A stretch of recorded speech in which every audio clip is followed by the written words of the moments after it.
E aí, gente, beleza?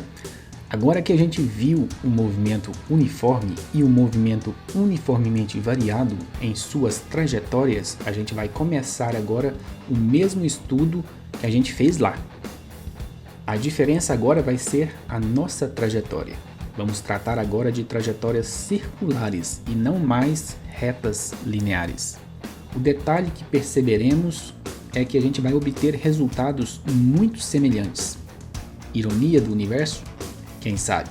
Então, no nosso dia a dia, estamos muito conectados a esse conteúdo, como os próprios relógios de pulso, se alguém ainda usa isto hoje, né?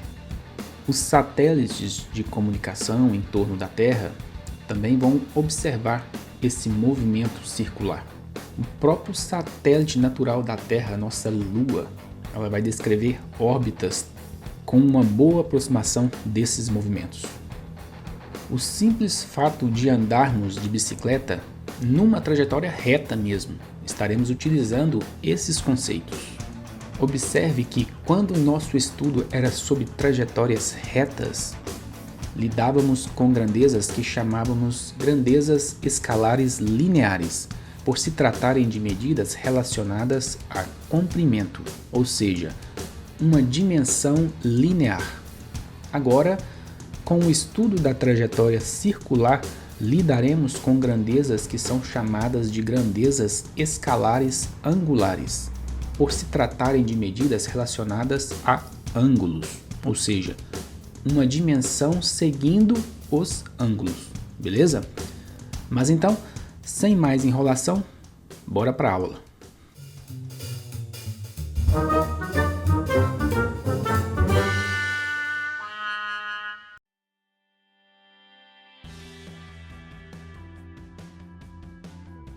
Olha só, então a gente vai começar a falar aqui de movimentos circulares.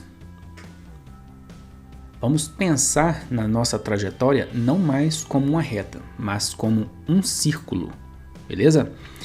A gente vai ver também, quando a gente for estudar Física 3, que os próprios elétrons, prótons, ao serem lançados perpendicularmente a um campo magnético uniforme, constante, descreverão trajetórias também circulares.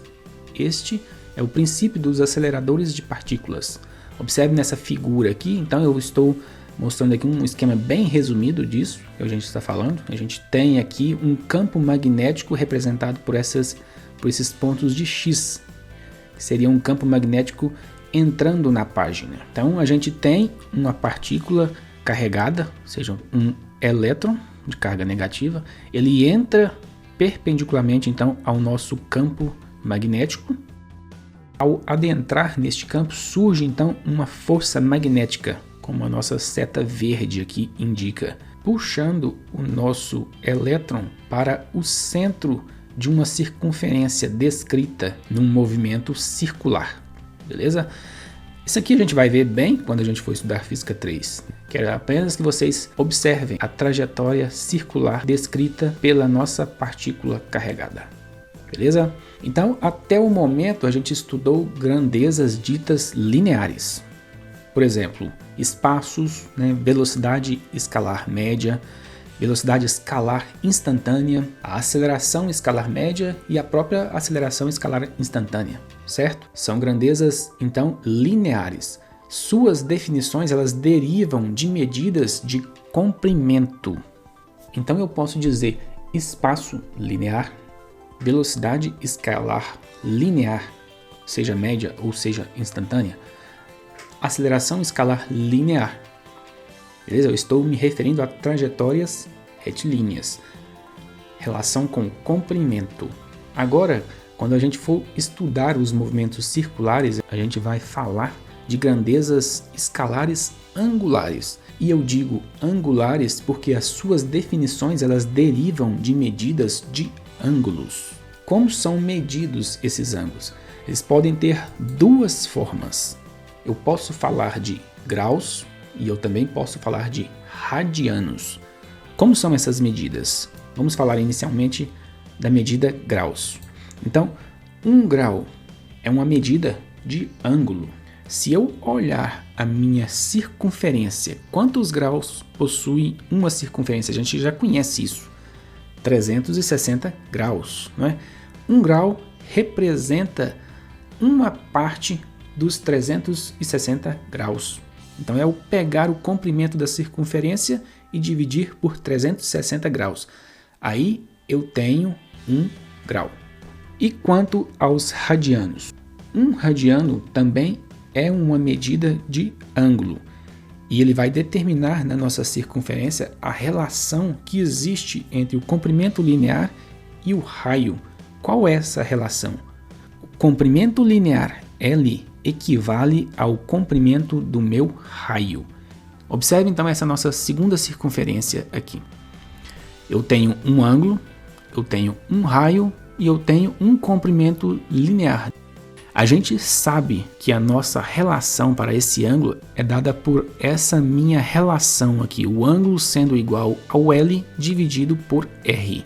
Essa relação vai ser igual a 1 radiano exatamente quando L igual a R. Mas eu posso ter um ângulo que seja diferente de 1 radiano. Por exemplo, no caso da segunda figura, que ele é maior do que 1 radiano. Uma circunferência inteira, só para exemplificar, possui 2 π radianos, não é 1 radiano. Perceberam a relação? A relação vale independentemente do ângulo. Agora, 1 radiano é a relação específica em que L é igual ao raio. Então, um dividido pelo outro vai dar exatamente 1 radiano. Ficou até meio trivial agora, né? Vamos lá. Se eu tenho então um movimento numa trajetória circular, então eu estou falando de espaço. E pode ser um espaço angular ou um espaço linear. Vamos lá. Vamos descrever a nossa trajetória. É uma partícula que se move numa circunferência de raio R, estando num instante t na posição da figura, conforme mostra aqui. Sua posição pode ser dada referente ao ponto 0, por meio do espaço linear S.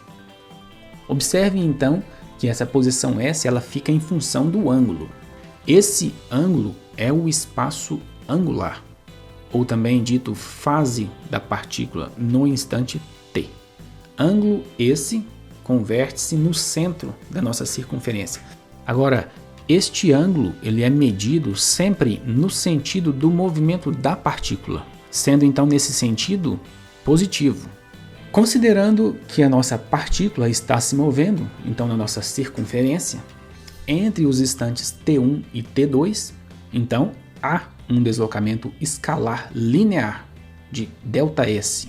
Para o nosso movimento linear, a gente já conhece que ΔS é a subtração do espaço 1 em relação ao nosso espaço 2. Então, olhem aqui na nossa figura, a gente tem um ΔS. Da mesma forma, a gente observa uma variação de ângulo, que pode ser dada por uma relação semelhante ao nosso ΔS linear, onde a variação de espaço angular vai ser dada pela subtração, do espaço angular 1 do nosso espaço angular 2. Então vamos tirar algumas conclusões. Olha só. Então a gente viu que o nosso espaço linear está relacionado ao nosso espaço angular através do nosso raio. Se a gente pegar essa relação então e jogar ela aqui na nossa variação de espaço linear, eu vou obter uma relação semelhante para a nossa variação de espaço angular. Observe também que o quociente do deslocamento angular pelo intervalo de tempo em que ocorre entre T1 e T2 é a nossa velocidade escalar média angular, que a gente vai representar aqui pelo nosso Wm. Definição essa muito semelhante à definição que a gente conhece para a velocidade média linear. A gente viu aqui a nossa relação entre variação de espaço linear com variação de espaço angular. Se eu pegar essa relação e dividir ela por ΔT, observa que esses termos aqui são as próprias definições de velocidade, ou seja, ΔS sobre ΔT é a nossa velocidade média linear. ΔΦ sobre ΔT é a nossa velocidade média angular. Então, a gente tem uma relação aqui para a velocidade semelhante àquela que a gente já obteve para a variação de espaço e para o nosso próprio espaço. Como eu disse, se a gente lembrar lá da nossa velocidade média, lá do movimento linear, a gente tinha uma definição semelhante a isso, né? Então, da mesma forma que a gente viu lá para os movimentos lineares, a gente vai ver aqui no nosso movimento angular que existe também uma velocidade instantânea relacionada à nossa velocidade média.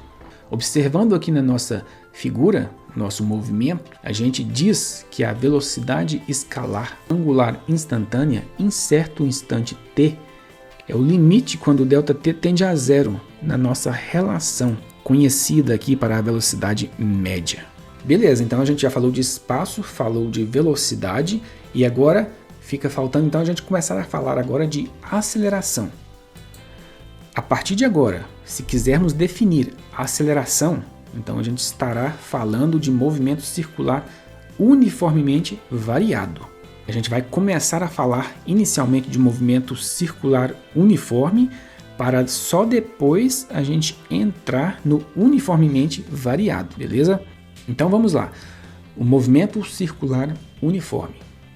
Olhe aqui na minha figura. Então, se eu tenho uma partícula em MCU, se a sua posição na circunferência muda com o tempo, de forma que, olha só, percorre arcos de comprimento ΔS linear iguais para intervalos de tempo iguais, então eu tenho uma velocidade constante, uma velocidade linear constante. Da mesma forma, se eu varro ângulos iguais para intervalos de tempos iguais, então a minha velocidade angular também será constante. Um exemplo, como eu já havia dito, são os nossos satélites geoestacionários. Eles descrevem movimento circular uniforme em torno da Terra. Beleza, mas então a gente está falando de movimento circular uniforme, com velocidade, seja angular, seja linear, constante. Então eu vou ter um movimento que pode ser periódico. Ele se repete de tempo em tempo. Vamos falar então de período e frequência. Então o MC1 é um movimento periódico.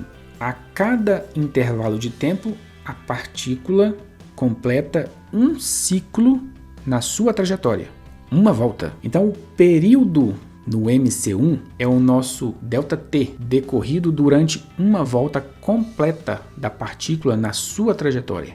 Agora, vamos imaginar, se uma partícula gasta 0,1 segundos para completar uma volta, então estou dizendo que o período dela é de 0,1 segundos, em 1 segundo ela dará quantas voltas? 10, não é mesmo? A frequência no MCU é o número de voltas completas, consequentemente eu estou falando de número de períodos, que essa partícula efetua por unidade de tempo. Qual a nossa frequência então desse meu exemplo aqui? Então, eu tenho uma volta. Então, o meu N, número de voltas, é 1. Tranquilo? Beleza. E qual é o meu período? Não é 0,1? Então, se eu pego 1 e divido por 0,1, então a minha frequência é 10 voltas por segundo. Vamos lá. Vamos fazer uma outra observação quanto à frequência e período. Se a gente adotar que o meu ΔT é um período, então o número de voltas vai ser 1. Então meu N é 1.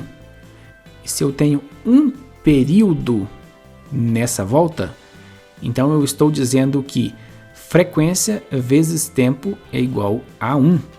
Vamos ver se isso é verdade lá no nosso exemplo? Qual era a minha frequência? 10.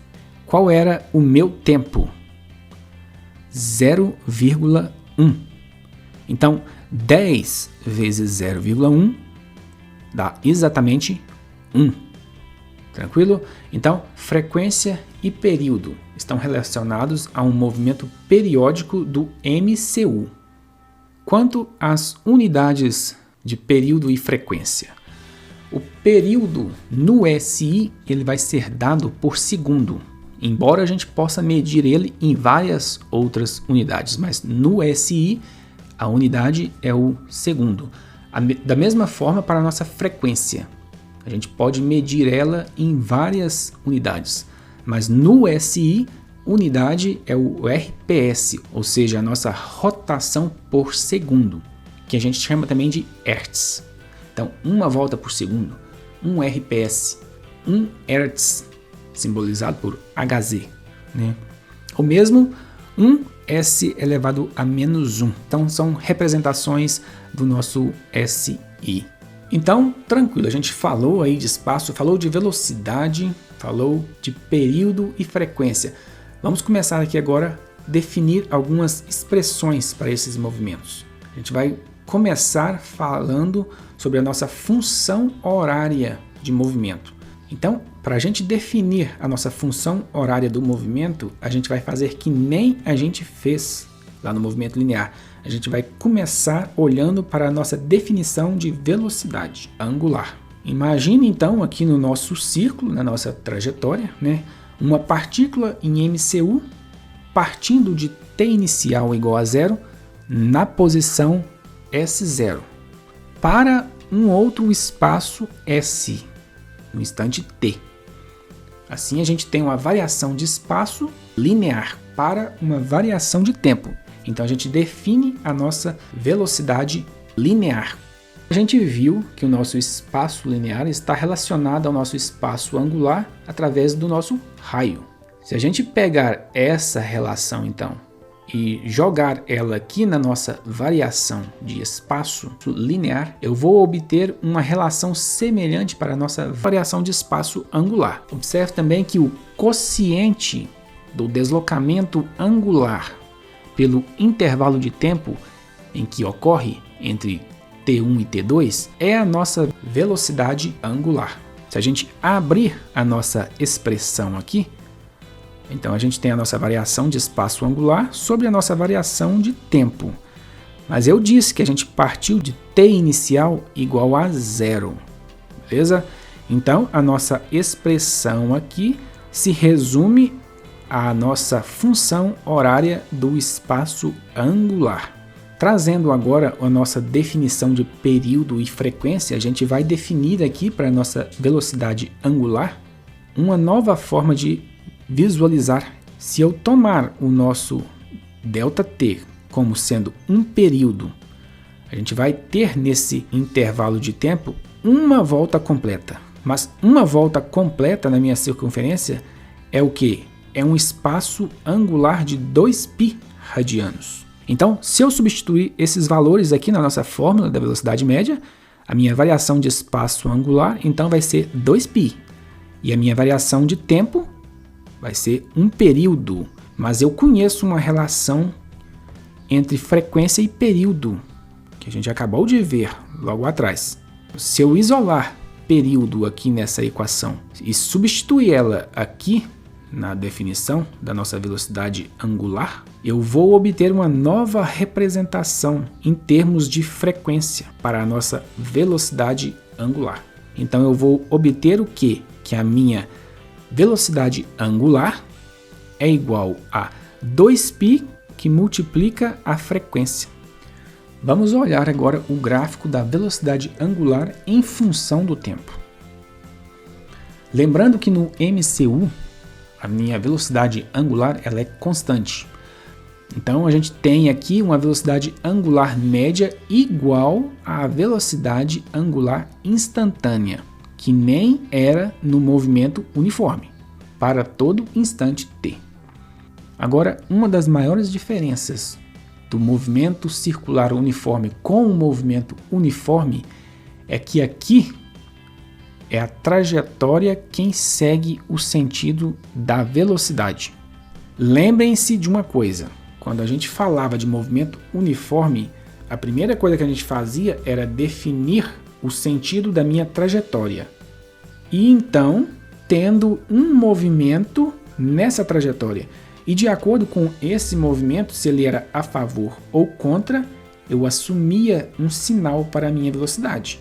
Aqui no MCU, a gente vai definir a trajetória em função da velocidade. É a trajetória quem segue o sentido da velocidade angular. Ou seja, e assim a minha velocidade angular é sempre de mesmo sentido que a trajetória. Então, velocidade angular é sempre positiva. Vamos olhar aqui para o nosso gráfico, aqui da nossa velocidade angular. De forma semelhante ao movimento linear, a gente tem aqui então uma representação para a nossa velocidade angular. Atentos ao fato que no movimento linear a gente poderia ter uma velocidade positiva e também uma velocidade negativa. Como eu disse aqui no nosso movimento angular, a nossa velocidade ela vai ser sempre positiva. Então, nosso gráfico ele é sempre no eixo positivo da velocidade. Agora, observe, a área sobre o nosso gráfico aqui, ela é dada pela área do quadrado, que corresponde ao quê? A minha altura, que é a própria velocidade angular, multiplicada pela diferença de tempo entre os instantes T2 e T1, que é a nossa variação de tempo. Tranquilo? A gente já sabe que a velocidade angular ela é dada pela variação de espaço angular sobre variação de tempo. Em resumo, a minha área então vai ser igual à variação de espaço angular. Isso a gente viu lá no movimento uniforme, não foi mesmo? A mesma relação a gente obteve lá. Área sendo igual à variação de espaço linear. Estão percebendo a intimidade das relações entre movimentos angulares e movimentos lineares? Beleza, então vamos falar um pouquinho das aplicações desse MCU, né? A gente vai falar um pouquinho de polias. Se eu tenho então uma polia aqui nessa figura, um eixo central é. Se eu me desloco em sentido anti-horário, assim como na minha trajetória aqui, a minha velocidade angular, como a gente viu, ela vai ser sempre positiva. Observe os pontos A e B marcados aqui na minha polia. Observe que a variação de espaço linear de A é maior do que a variação de espaço linear de B. Tranquilo de observar isso, não é mesmo? Portanto, se esses pontos descreveram esses espaços no mesmo intervalo de tempo, é de se esperar que as suas velocidades sejam diferentes para diferentes variações de espaços lineares. Ou seja, a velocidade linear de A é maior do que a velocidade linear de B. No entanto, a variação de espaço angular é a mesma para A e B. Ou seja, tanto A e B irão possuir o mesmo período, assim como a mesma frequência. A primeira situação que a gente vai tratar são polias conectadas por correias. Observe então aqui na nossa figura, a gente tem duas polias com raios diferentes. Eu marquei aqui para essa polia menor um ponto A na sua superfície e na polia maior um ponto B. Então, se essas duas polias elas estão conectadas por uma correia, então as duas irão rotacionar no mesmo sentido. Agora, atenção, diferentemente do que vimos para uma polia isolada, as superfícies conectadas pela correia, mesmo que com raios diferentes, possuem a mesma variação de espaço linear. Olha só, eu tinha uma polia e raios diferentes para B e para A me dão velocidades diferentes. Tranquilo? Tranquilo. E velocidades angulares iguais. Beleza. Agora, se eu conecto as polias com diferentes raios, observe que para raios diferentes eu estou tendo a mesma variações de espaços lineares, que é o oposto do que a gente falou lá para uma polia. Então, eu concluo que aqui a velocidade de A é igual à velocidade de B. E eu posso abrir essa igualdade lembrando de que velocidade linear é igual à velocidade angular multiplicada pelo raio. Observe como que essa relação, então, se transformou em função agora da velocidade angular. Da mesma forma, eu posso escrever velocidade angular em função da frequência. E a gente tem uma nova relação aqui, relacionando as duas velocidades das polias, expressa agora em função de frequência, beleza? A gente pode ter ainda uma segunda situação, que não são mais polias conectadas por correias, mas que seja contato direto. Olha só, A e B rotacionam-se em sentidos opostos. Observe aqui na figura. B rotaciona-se no sentido horário, enquanto A no sentido anti-horário. No entanto, a gente viu que as nossas velocidades elas são definidas em função do movimento da partícula na sua trajetória. Então, para esse círculo aqui maior, a minha velocidade angular para ele no seu movimento vai ser positiva. No entanto, para o meu segundo círculo aqui de raio menor, a velocidade angular dele também vai ser definida no movimento dele, anti-horário, e também vai ser positiva. Observe agora que as superfícies em contato dessas duas polias, assim como antes, mesmo que com raios diferentes, possuirão a mesma variação de espaço linear, ΔSA sendo igual a ΔSB.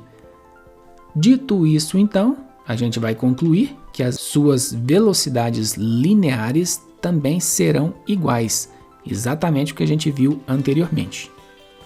Então, observe que essa igualdade entre as velocidades, elas podem, da mesma forma que antes, serem reescritas em forma de velocidade angular ou mesmo em forma da frequência, beleza?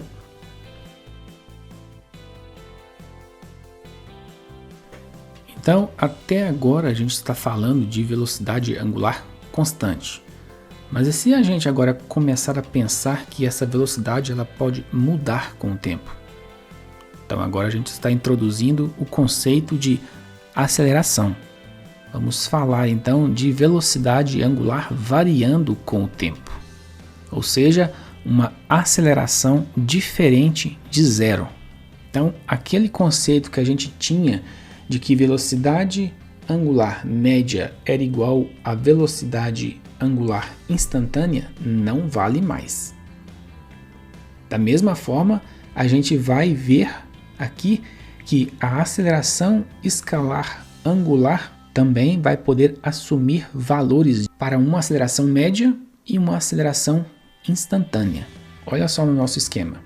Imagine uma partícula descrevendo uma trajetória circular. A gente observa aqui, por essa figura, que ela saiu do instante t1 com uma velocidade linear v1, chegando no instante t2 com uma velocidade linear v2, consequentemente apresentando então velocidades angulares relacionadas a essas velocidades lineares, como a gente sabe pela nossa famosa expressão aqui que correlaciona velocidade linear com velocidade angular.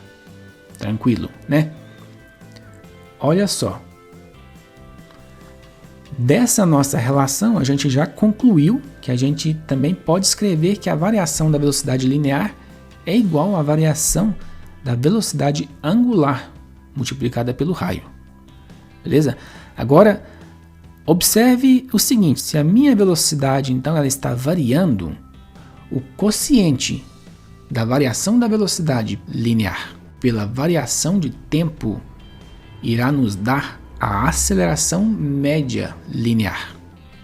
Da mesma forma que o quociente da variação de velocidade angular pela mesma variação de tempo irá nos dar a aceleração média angular, que é essa expressão aqui, tranquilo? Ou seja, a minha aceleração linear média se relacionando com a aceleração angular média em função do raio.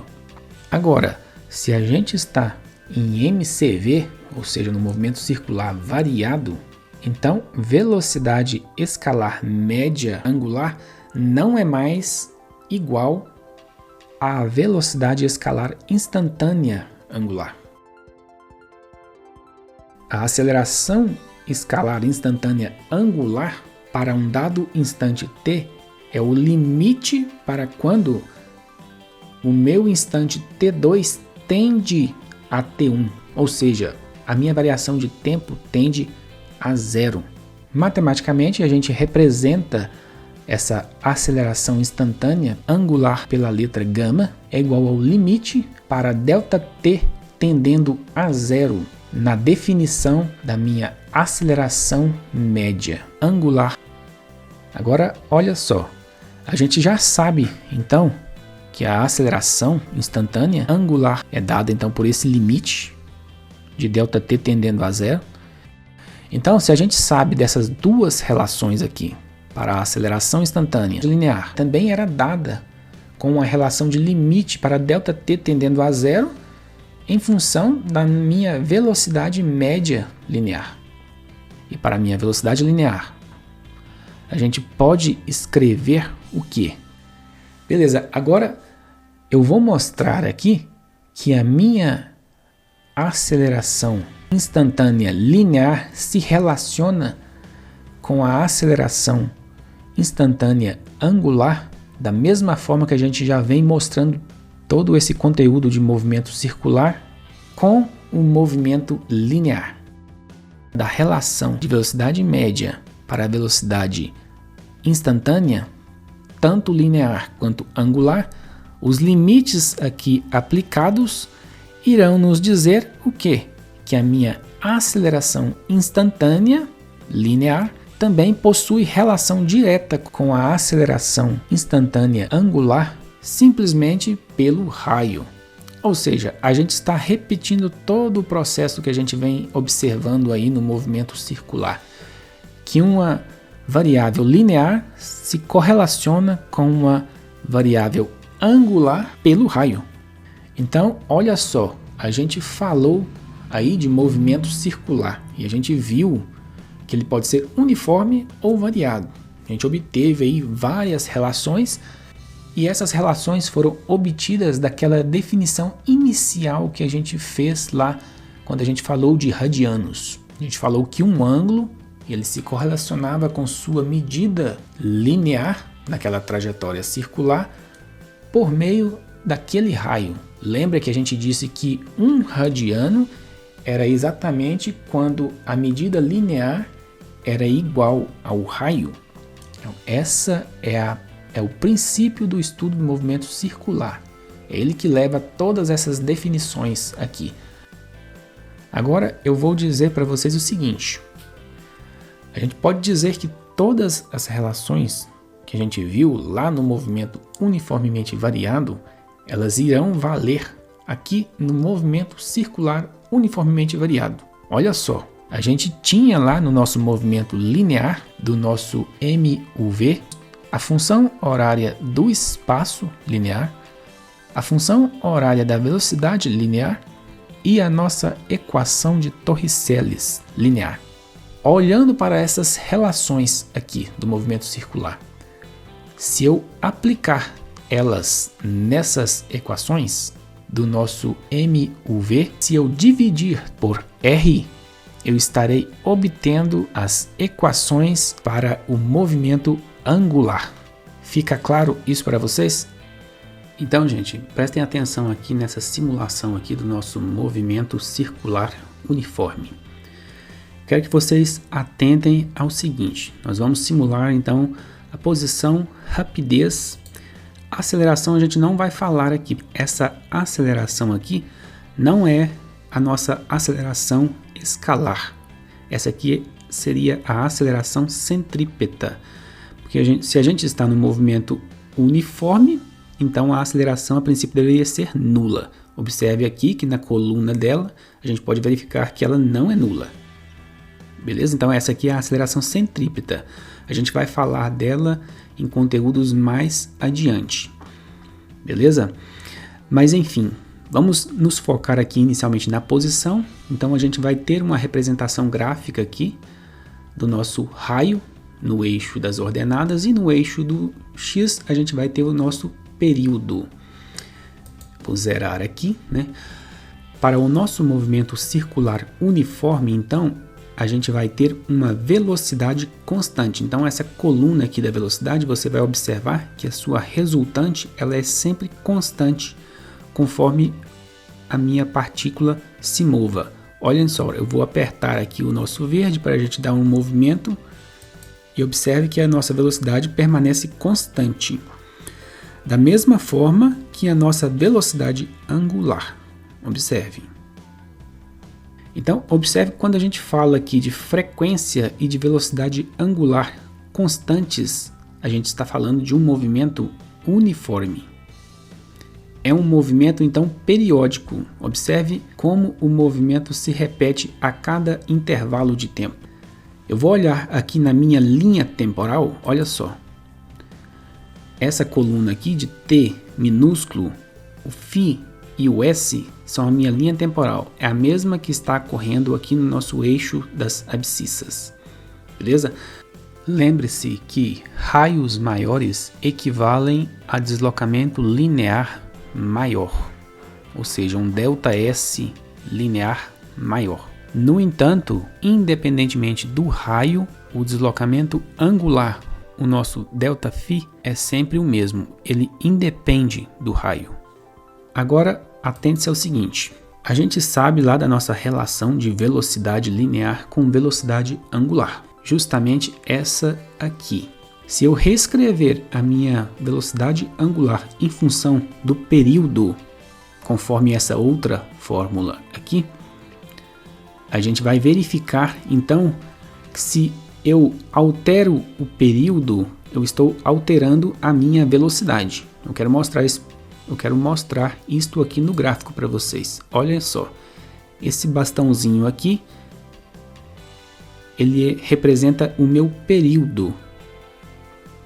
Se eu movimento ele, olha só como que está modificando o meu período. Então, se eu aumento o meu período, o que vai acontecer com a minha velocidade? Ela vai diminuir. Tá vendo? Justamente o que a fórmula nos mostra. Se eu diminuo ela, a velocidade então irá aumentar. Isto é até lógico. Imagine que você está numa corrida, num circuito. Se você quer fazer uma volta mais rápida, o que você tem que fazer com a velocidade? Você tem que aumentá-la. Então, se eu quero diminuir o meu tempo na minha corrida, eu tenho que aumentar a minha velocidade. Ficou claro isso aí? Agora para o nosso gráfico aqui de velocidade, olha o comportamento. Então aqui, quando a gente olha para a nossa velocidade, a gente vai observar que a nossa velocidade ela está diretamente ligada ao nosso raio da trajetória. Então eu vou diminuir aqui o raio, que representa aqui nessa coluna aqui, tá vendo? O nosso raio. E você vai observar o que vai acontecer com a nossa velocidade. Você vai prestar atenção aqui na nossa trajetória. Atenção ao seguinte. Observe que o meu comprimento na minha circunferência, ele será menor quanto menor o raio. Logo, como a gente viu, quanto maior for esse deslocamento linear de ΔS, maior será a minha velocidade. Ficou claro isso aí? Então, gente, a gente finaliza aqui então o nosso estudo do movimento circular.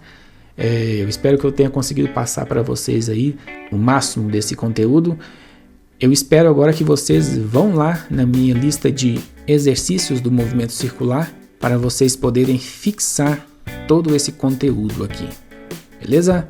Então, um abraço aí para vocês, bons exercícios e até a próxima aula.